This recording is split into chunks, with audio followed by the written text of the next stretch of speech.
Welcome, fellow confidence crusaders, neuro nerds, and success equalizers. This is your podcast, Real Confidence. I'm your host, Alyssa DeVere, and I'll be sharing a bit of basic brain science, some surprising social secrets, and a touch of tough love. Why? Because I believe confidence is everyone's fundamental right and choice. So let's get to it.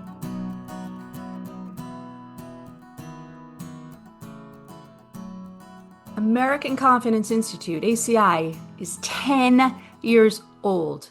I'm like, what? 10 years it's been. And of course, the last 10 years have been, well, let's just say confidence challenging for everyone.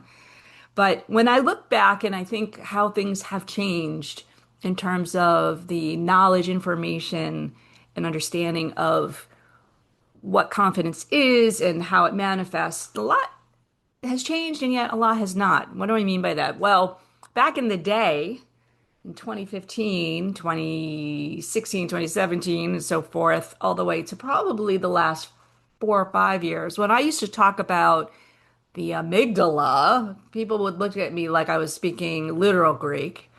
But today, amygdala is kind of common knowledge for at least many people. And the whole idea of brain science doesn't freak people out like it used to. I think there's a general acceptance that fake it till you make it is fake. And you can't just count, breathe, or be gracious and hope that everything's going to be fine. Certainly, those things are helpful strategies to calm the amygdala down, but at the same time, you have to do a little bit more thinking, a little bit more inner work to decide how you want to respond to those fears. Just respond to that thing that is signaling your brain that this is uncomfortable. So, emotional regulation in emotional intelligence, yeah, we've kind of been through those cycles too. I think that at the end of the day, what we really are centering on, which is thankfully something that I've been talking about now for 10 years, is the fact that when your brain is telling you that there's something potentially dangerous to your physical being, potentially dangerous to your emotional well-being, potentially dangerous to your ego, if you're tuned into those signals, particularly for yourself, then you can make better decisions on how you want to respond. Now, how other people are going to respond, well, again, that knowledge, that understanding of the brain and how it works gives you that leg up, gives you an advantage when you're talking to other people, but you can't make an assessment on the spot about that person and their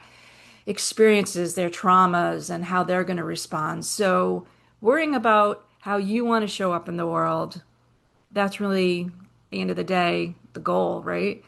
And the more that you practice that mindfulness, I'll call it, even though it's not meditation and being in touch with your feelings, it's really about recognizing, in this case, it's about recognizing those signals and making conscious decisions on how you want to respond. The more you do that, the more that you're going to lay down those thought patterns. Thankfully, to another word that's become a little more common, which is neuroplasticity, the ability to the ability to rewire your brain. So when you get that signal, there is a more automatic response that is something that you would actually like to happen, not something that you're going to later go, what was I thinking? And you know why? Because you were thinking, and because you laid down that track in your brain that this is how I want to respond when those things happen.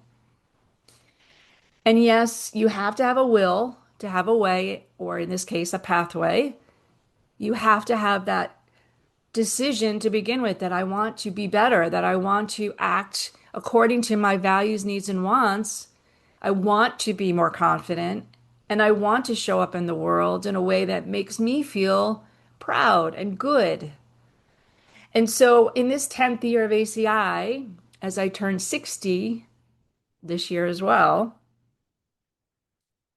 I had the privilege to now kind of be the data. The data says that at 60, we all reach our confident peak. And I do agree. I agree, not just because I've seen the data over and over again, but because here I am and the material stuff and even the way that I look or I sound, I am so not concerned about what really is my focus is, am I making a positive mark? Am I making some good change in the world? Am I leaving it better than when I showed up?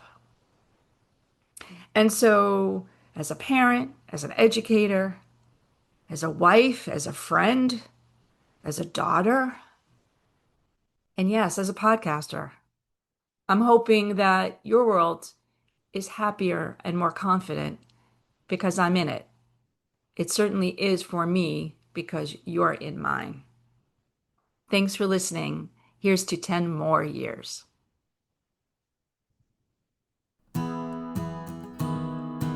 Before we totally wrap up, I want to let you know that full transcripts and show notes for this and other Real Confidence episodes can be found on www.americanconfidenceinstitute.com/podcast. I also want to remind you once again that the best way to get confidence is to give it to others, and you can do it just by liking and sharing this episode on your preferred podcast and social media channels. You can even give me some confidence by noting topics you'd like me to consider for the future. So for now, this is Alyssa DeVere. Thank you for helping to bring more confidence to the world. Master editing done by Ben Weinstein with original music performed and composed by Jeff Mitchell. Real Confidence is a production of American Confidence Institute. All rights reserved.